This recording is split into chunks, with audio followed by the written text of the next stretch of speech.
We're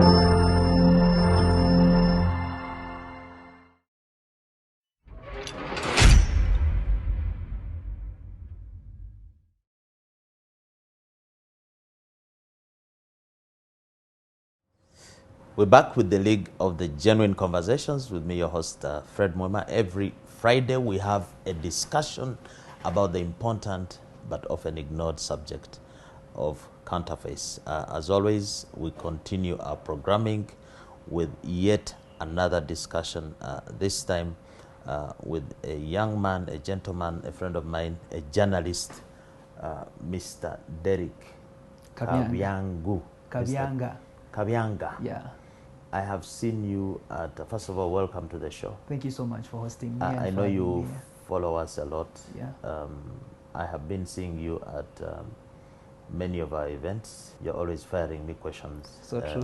about what we're doing and so on. Yeah. It's my turn to fire Tit you a for few tat, questions. And of course, you have for a long time asked to be part of this because you appear to be passionate. Yeah. About this subject, which is quite rare. Most young people are busy looking for money and looking for things which are, what do you call it, which have swag or whatever it is. Trending. Which are trending. Counterfeits is such a boring subject to many people. Why the interest? If you're called to be the light of the world, there's so many various places you could be the light. And if you have purpose to live on earth, then I think you should follow your purpose, not the trend. So it is a boring topic to discuss among young people, and seeing a young youth coming out to embrace this topic and say, I need to follow this. Then I'm called to be the light of this world. Then I need to be the light of this world. So I fell in love with your vision and mission, and I saw the light in you. And no one wants darkness. Everyone wants to be the light. So everyone wants to be in the light, but counterfeits have put a darkness on us, especially you, the youth. You are drowning in counterfeits. Then if a youth why is this light difficult for them to see? Various reasons. If you made a search about young people, they don't like things that are going to make them think a lot, that are going to occupy them or bore them. So they see it as a boring topic. So that narrative in them being a boring topic, it shades off the attention to that topic. Of course, they will never give you a green light. They will go for things that will take their stress. But what is boring about counterfeits if they hurt you, for example? If you take a counterfeit medicine and instead of healing you, you fall sick. If a counterfeit makes you to lose your money, is it boring that you lose your money, you don't get value for money? I don't know whether boring is actually the word. I will attribute that to ignorance. Ignorance. I will attribute that to ignorance. So you youth are ignorant? Very much ignorant about this topic. No one seems to bother to speak about this topic. They know youths, if you bring such topics, they will shun away, they will never give you attention. So what do we need for the youths? To give them entertainment, to give them things that will distract them off what will make them be stable and focused for that dear life. Trust me, I was ignorant. I'm not moving myself from that space. But when I covered 1, 2 of your events and I had to learn that these things exist, who knows if you meet other young people, if you get the ambassadors to those young people and they preach the same gospel, they will heed. Not everyone necessarily will come onto the board, but they will heed to this call. Derek, you have covered us for about a year now. Yeah. Many of the events that we do, and that's how I spotted you. What is it that you have learned about counterfeits that you did not know because of covering the SCN events? One, I never knew the word counterfeit existed. You didn't know it existed? I never knew a fake existed, to be specific, in terms of a product. The wording I knew, but tell me that Derek come and show us a fake product. But they are on the market. Haven't you been living in this market? You never had encountered a fake product? I think the counterfeiters have mastered the art of washing our eyes off to realize what they will sell. So what you're saying is that you had not appreciated that the notion, the concept of a counterfeit is real, though you were actually interfacing with fakes on there. So you thought it was normal. This is how I took every life is. product on the market, every product that I consumed, with the ignorance I had, everything was original. I would consume it knowing I'm consuming what is quality, given the stringent measures. There's no doubt these counterfeiters give us, if you're not keen enough. They don't give you doubt that they're selling something that is not genuine. No. So like if you bought a shoe and it worked for 3 weeks, you as a youth, you thought, this is how things are. Yeah. A shoe lasts 3 weeks. A shirt will get torn in one wash. It will fade do away the we colour. now, so are you saying that we now have a youth born into a counterfeit culture and living a counterfeit life? 100% I will agree. For us who are older, we have lived a life in our youth where there was no counterfeit. It's only something that has come in our adulthood. Because so, you growing up, you're exposed to things that are quality. From our parents, we youth being ignorant, even some of our parents are ignorant to these things, to this topic. So even them purchasing these things, taking us to the other different sectors that we face counterfeits. So we never told about this topic. So this topic is so wide that we need to take it down to the roots. Where does it start from? Is it the family, the smallest unit and the greatest unit on earth? That we need to take this topic and we discuss it from there. So we consume, not until I got the light from you, Anti-Counterfeit Network. that your eyes were opened. And I take your word for it, because in our next segment we shall be talking about the survey that you have done on your own to go down on the ground and get information from the consumers about counterfeit. But back to this issue of where the youth are now and their perception of counterfeits. As an ambitious, forthright young man, what do you think needs to be done to liberate the mindset of the youth about counterfeits? Information. Information is power. Information. Disseminate the information to the young people. I got the information from you. I pondered about that information. I realized when I had an interaction. You know, there's giving me information and not facing the thing.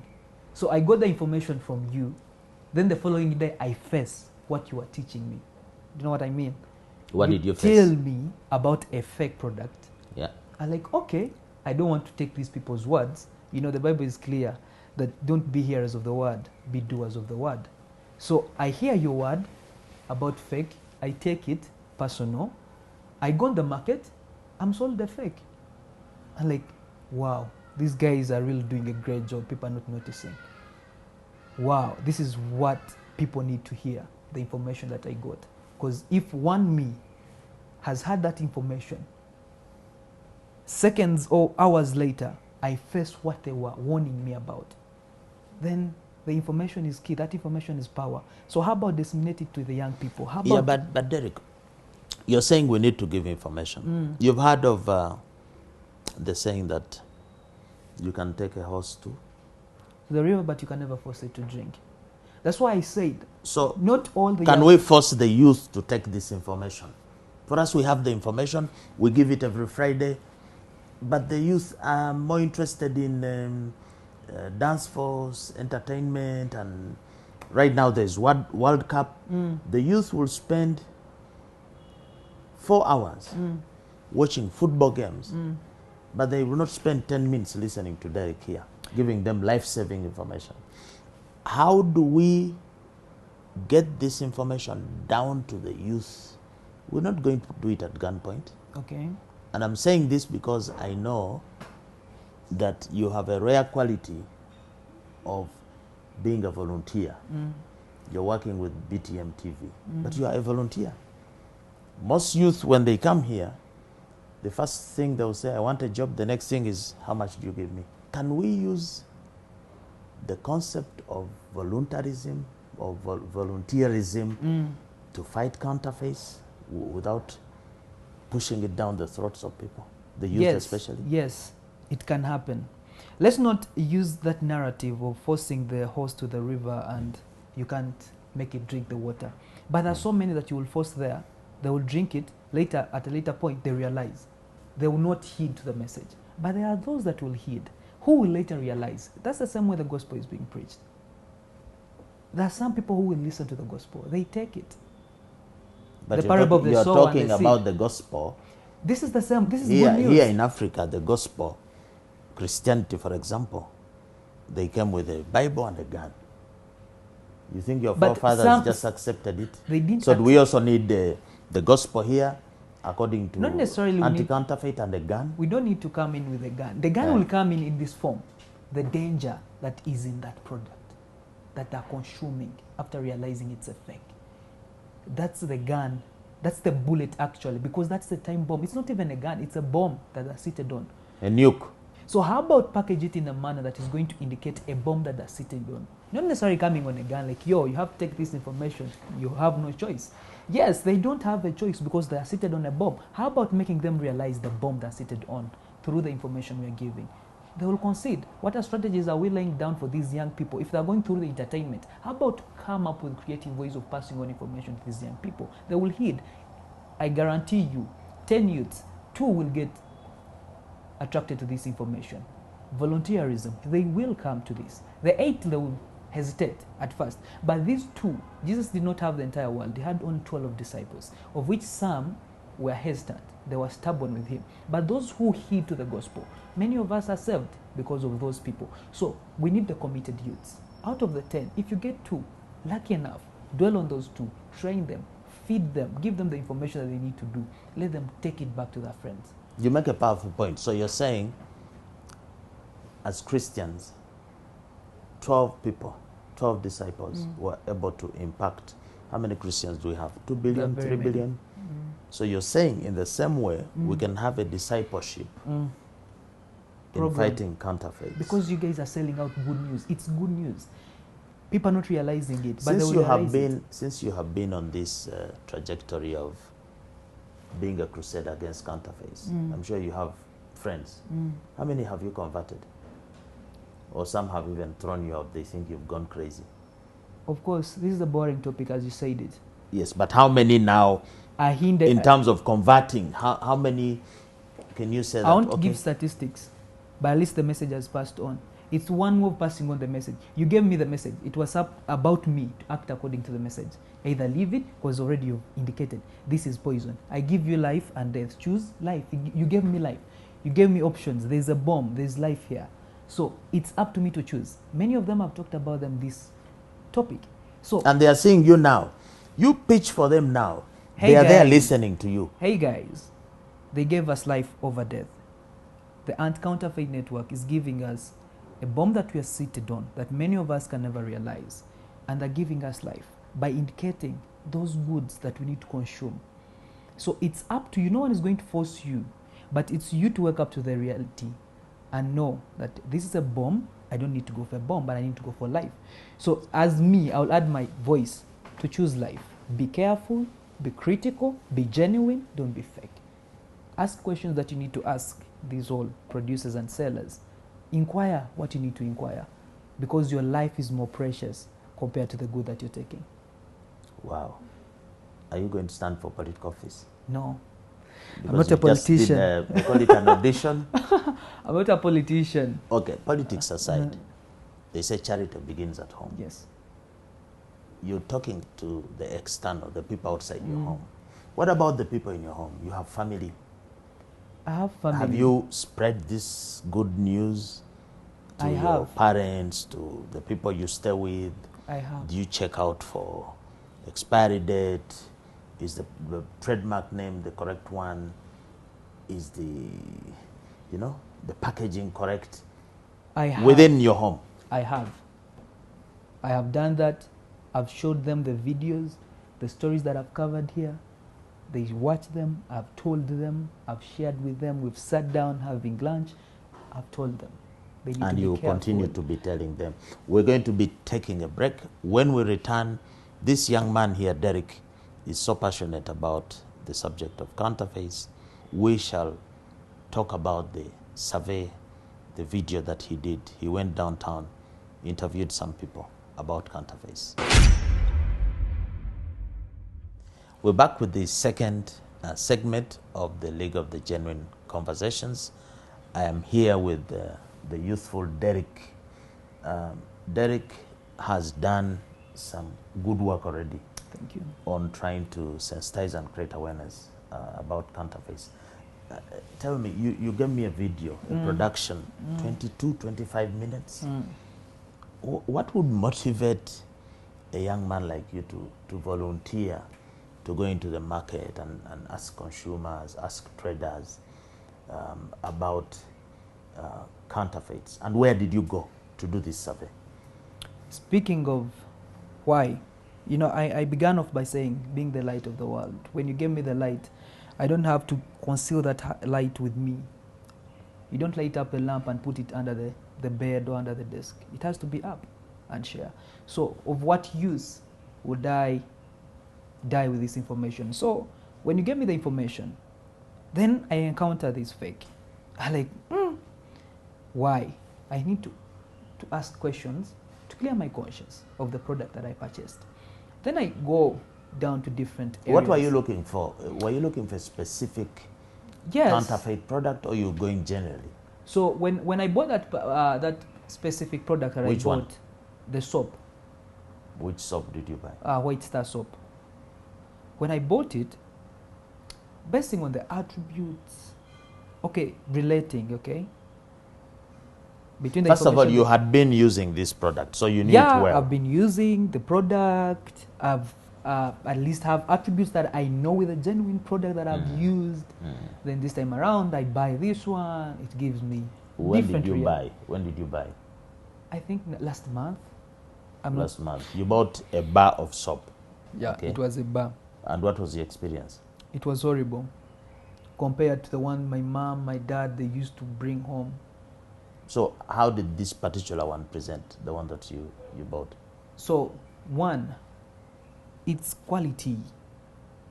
When you're using it, the hard surface, the coating that is on it, when you're washing, bringing the foam, now relating it to the old one that I used to use, the original and genuine that they used to buy for us, go for boarding and all that, the scent itself, then it's drying very fast, leaving it in water, then it has...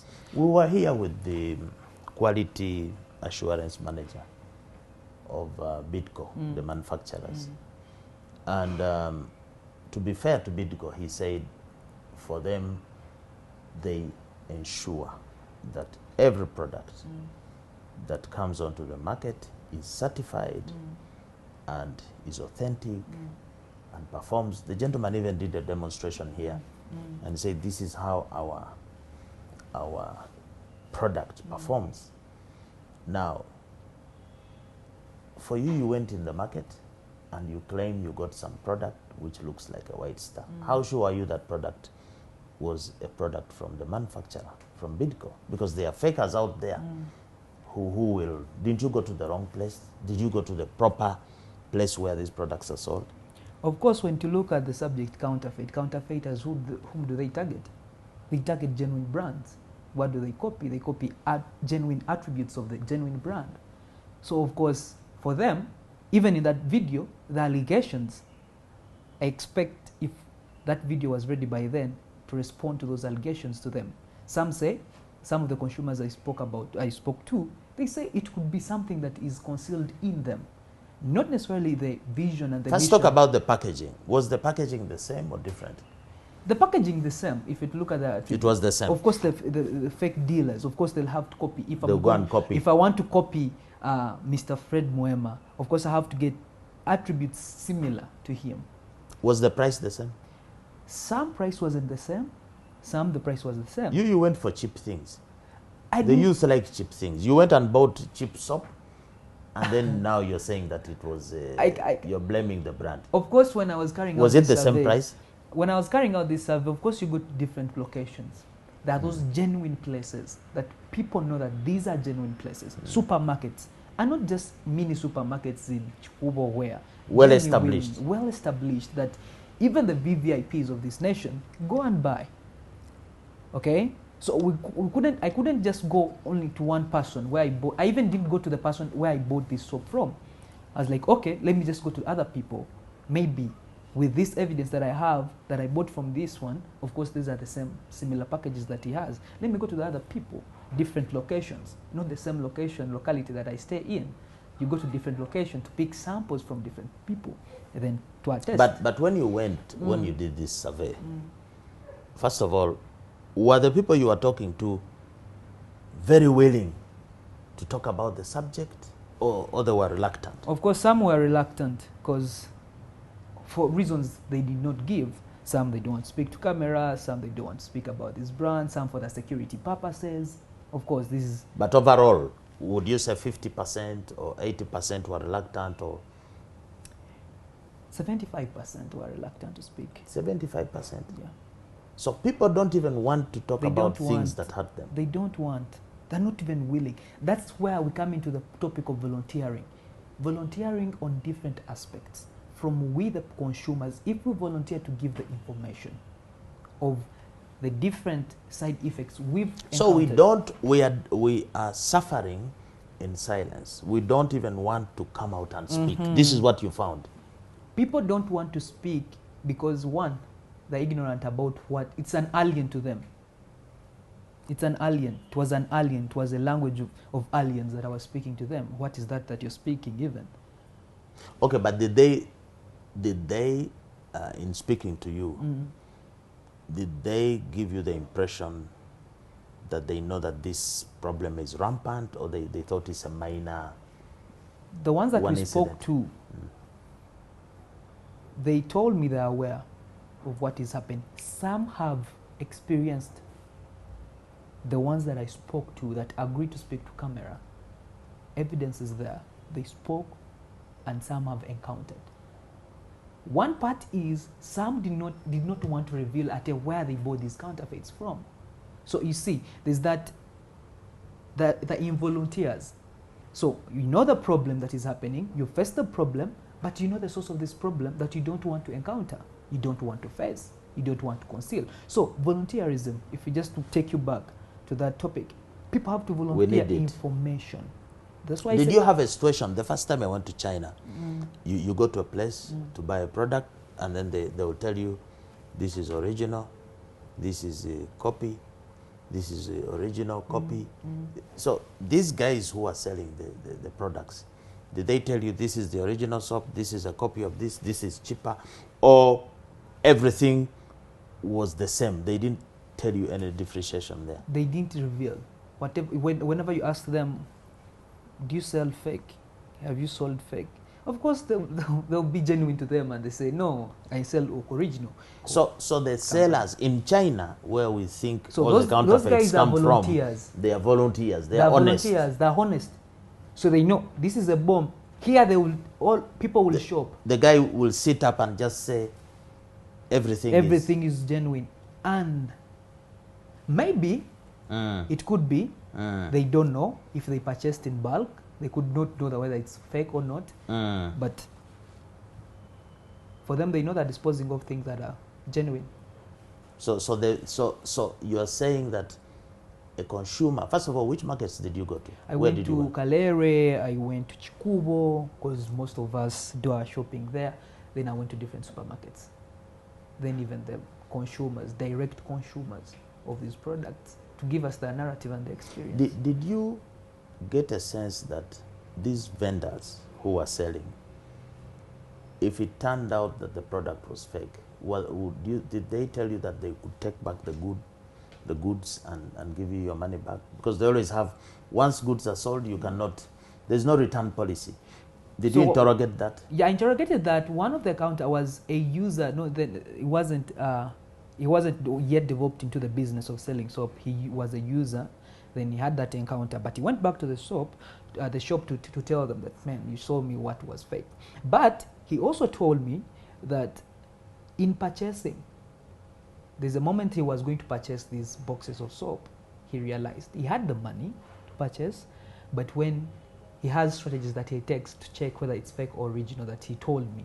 So when he realized I was like, no, I'm not going to buy because I have lesser money. You understand? So he realized a genuine one. He took only genuine, but with the fake, he didn't. But he also revealed that there are some people, the dealers, the sellers, who go there when they realize it's fake, they buy the entire thing collectively. So they bring it on the market. When they realize it's fake, to what extent does price, in your survey, play a role on the counterfeits on the market? Is it a big deal? Is it a small deal? Price. Pricing is a giant. It's a differentiator. It's also a driver. So it consumes a bigger space. Some people, as you mentioned, youths, will have cheaper things, but will have flashy things. So these guys have mastered the game. They will make a nice shoe, very okay, but it's fake. And they will lower the price. You've seen the narratives in South Africa disposing of, saying we no longer want the Gucci that we want in South Africa because they were duplicating the Gucci brand. So price is a determinant, is a differentiator. These Even guys, for these household goods like soap and what, yes, for a Gucci, somebody might say, yes, it's a bigger you're brand. looking, pristine, that is a nice, branded, even soap prices. Even a matchbox. Let's say that is the lowest and the cheapest thing that you could have in the house. Yes. If they understand that the genuine one is costing, let's say 500 a matchbox, they will also make sure that they put it at 500 or lesser. Something that is not going to cause suspicion with the consumer. Like, But Derek, don't you think you are validating the claim that poverty is an excuse to consume counterfeits, that a poor man or a poor person has no principles, that a poor person does not value their life, that so above anything else, they will not care about their life and they will just, really, is poverty a ground not to consume genuine? Poverty should not be an excuse for you to ask a question. If I ask, like, okay, you're selling this water, so where did you get it from? Do you have all You the must ingredients? question all the same. Question at And least. don't you see that you youth these days, you are falling sick. You are suffering from, you have a young kid, 13 years, they have diabetes. Cancer is eating up the youth and so on. Isn't this an alarm bell for you guys to say there's something we're not doing right? The things that we're putting in our bodies, the things that we're eating, the things that we're using, we would like to climb the social ladder and so on, but it's killing us. Isn't that enough scare? You've lost, I'm sure, your young friends to diseases which ideally are for older people. Many young people have not woken up to this reality. They think they have the energy. Young people, we are deceived by the energies that we have. So when an older person is telling you something, you're an older person. That one is old-fashioned. You're old-fashioned. What do you know? You know nothing. You're despising. And it takes us back to the wisdom, and the wisdom is the information. So young people, we want the information that we want. So you're not going to come and tell me what you want me to do, because I've already seen many. So we follow. So how about also those people that we follow? Let's say the celebrities. Do they come to terms with this topic?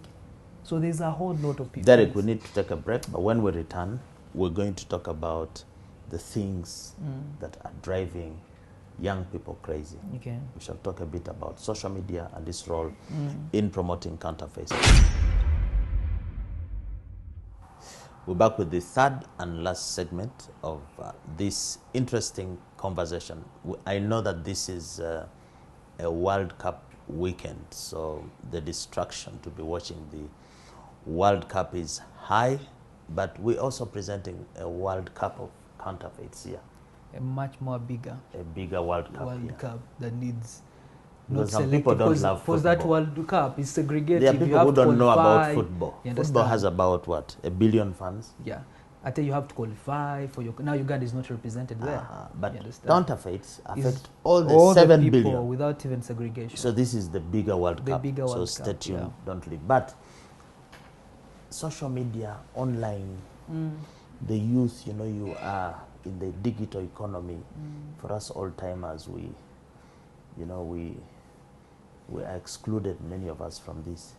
But whereas ICT is a tool for development, I want to blame ICT for the proliferation, for the growth of counterfeits. A lot of the marketplace has been widened now. I don't need to leave my house to go to the market to buy. The market is in my lap. I can buy online. To what extent do you think the online marketplace is boosting the trade in counterfeits? And have you got an experience of buying a fake online? Those online spaces have failed us. They are? They have failed the fight.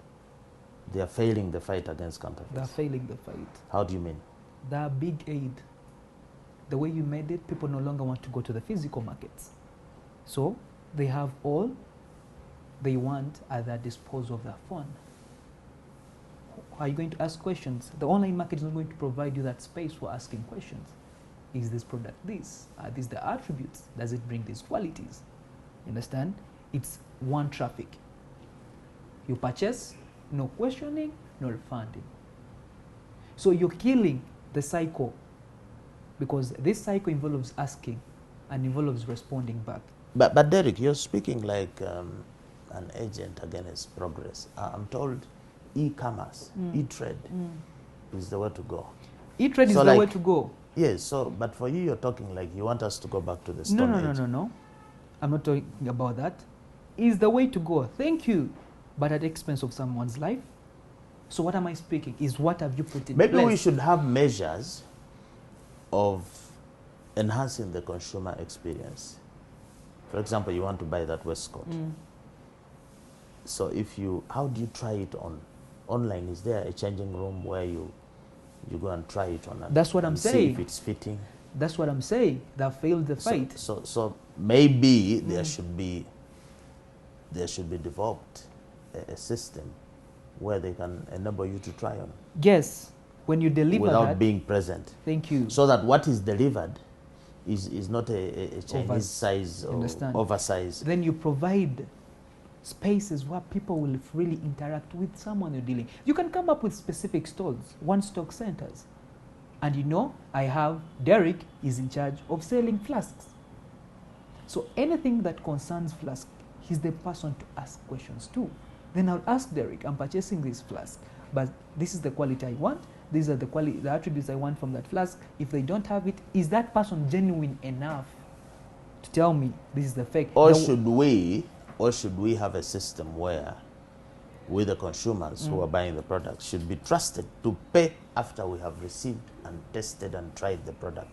Because the challenge is that you see the product online and they demand you pay first, and then they send you the product. Yes. I've had a scenario of a friend who at church, they bought a fake shoe. But of course we were ignorant, we couldn't know that it was fake. But them, they ordered for something else, they delivered something else.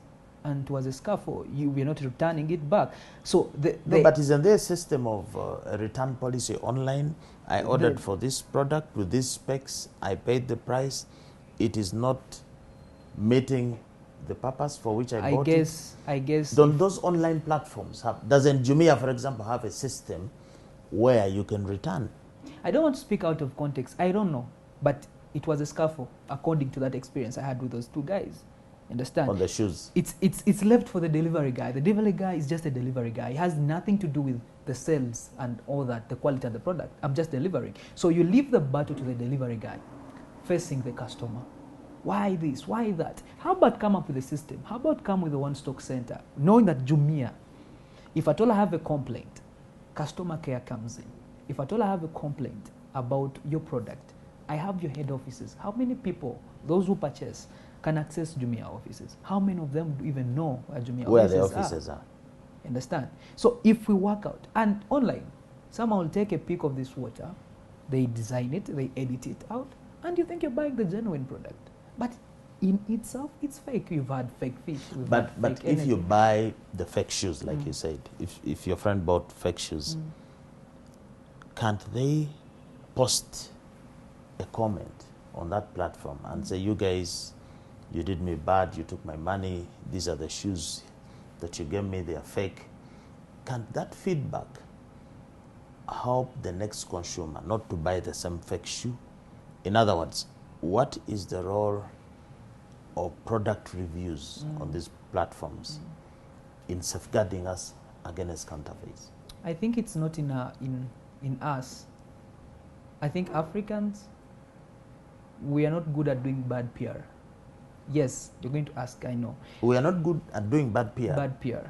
I see a lot of Africans on social media ranting and even doing abuse about certain things they are not happy about. Are they Those Africans are from which continent?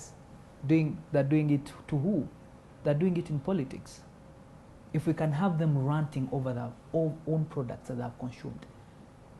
I'm not saying they're not doing bad PR. They're doing it. But in which matters? Politicians. The ABCD. Politics. No, politics, like recently. Celebrities. But if a celebrity did something that is, they'll go and hit the person. That's why I'm saying, why don't they bring that even to the goods? So we are hesitant on things that concern us directly than things. We are more into things that don't concern us. A celebrity, of what gain do I have with a celebrity? If he has ruined his life or has messed up or she has messed up. But how about something that is a bomb that you're seated on? How about rant on that? Somebody will actually buy data to just to go on social media and follow their celebrity and participate in something totally useless. Yes. But they will not. Leaving the subject matter. When they see your program, they see the number of minutes and say, this Derek is talking for 40 minutes. I don't have time. You understand? So are you saying that we're so careless, we don't love ourselves? Yeah, if you state it that way, we don't. We hate ourselves. Because we have this program. We expect people to be on this program, commenting the experiences, not commenting about how I spoke nice English or I spoke poor English, not disliking to discourage other people from coming. It's information that you need to take on with your heart. Not saying, the setup was poor, Asian, poor setup. Why that? You could have done a better waistcoat. You could have, yes. So I've also had, based on what you've said, I've also had ABCD with a product. How about we follow up with you? But then it's your problem, because for you, you come from a media house. It is you, the media houses, that are churning out the things, the stuff that the public is consuming. Friday evening, what are you doing as a media house? You will not give airtime to a program like this. You will put music. You put comedy. So to what extent are the media houses to blame? Do you feel a responsibility as a media house for developing this I don't care, negligent attitude towards important things? As a watchdog of the society, I think we've focused much on setting an agenda in other areas and failing other parts. Of course, we're not 100% correct. Like, okay, we are doing our job 100%. We make errors. I think even the media is ignorant. Even media as an entity. I'm not speaking about individuals. You're as a ignorant. fourth estate, I think the fourth estate partly is ignorant. Because also there are consumers in there. Maybe some of them. Because I've covered one, a lawyer, a chief judge. If I remember the name that you covered, that experienced fake agro products. A judge with a gun, with a bodyguard, being counterfeited. And the counterfeiter doesn't fear How? them. Then how about a media house? What are you going to do? You're just a fourth estate. They treat you the way they want in our country. So partly the media is also to take the blame. But because this fight, they need to set an agenda. But the media house will say, look, guys, we have a business to run. We have a bottom line. We need to make the money. We need the advert seen. So if there's a brand giving us adverts and its product is fake, we may not expose. Of course, yeah. Isn't that a strong business case they are making there? Of course, I've seen investigative journalists drop stories because the editors told them it's not going to air because it's for one of the sponsors. You understand? You're exposing these people. So partly some of the journalists that have understood this campaign are being frozen down because of. But don't you journalists have ethics? Are you driven by the money only? We are not driven by the And money. there are stories which will make it to the newsroom, to the broadcast, to the publication, irrespective of how much the sponsor puts in. I think you've had this phrase in Uganda, but when a dog bites a human being, it doesn't make news. But when a human being bites a dog, it makes sense and news. So we were looking for things that sell. Med is all about numbers. If you have the numbers, the viewership capacity, then you're on top. You're the top person. You're the big guy. People, you're going to attract the sponsors to come into your show. Who's going to sponsor this boring topic? As you put it, who is interested? But I know if most of these brands are made to understand, to wake up the reality of this campaign that we are on, trust me, this is what they need to sponsor. They need not to sponsor nudity that is being sent out there on different, so the citizen journalism. People are doing their own stuff. But if brands are sensitized, they know how much money they lose because of these fake people. I think the government should even wake up to the reality of sponsoring such shows. Because this is a show that is need to be awarded over and over. Because what? You're sharing light to people. You say, hey, wake up. As much you're doing this is bad. There's a bad to it. Understand? So there's sensitization that has to go on to the different stakeholders. The government, the media as the fourth estate, then the consumer. Derek, we have to close. I wish we had the whole day to speak. But as we close, I know you're a very religious person. Why don't you take this crusade to the churches? We take it to the mosques. How about we do that? Because we have, in the corners, street corners, you have preachers, you have all these people. Maybe we start this. So, because there's also fake in the church. Very. In the mosques. Very. Everybody calls themselves a pastor. Yeah. Everybody is. Even Jesus said it, that not everyone who says Lord, Lord. So what role can religion play in fighting this other religion of counterfeit? And even, guess what? Even consumers are hiding in religion. God will pay them. Yes, God is going to pay them, but has given you wisdom and integrity to understand that this is bad. He has gone ahead to give you life, and you've chosen death.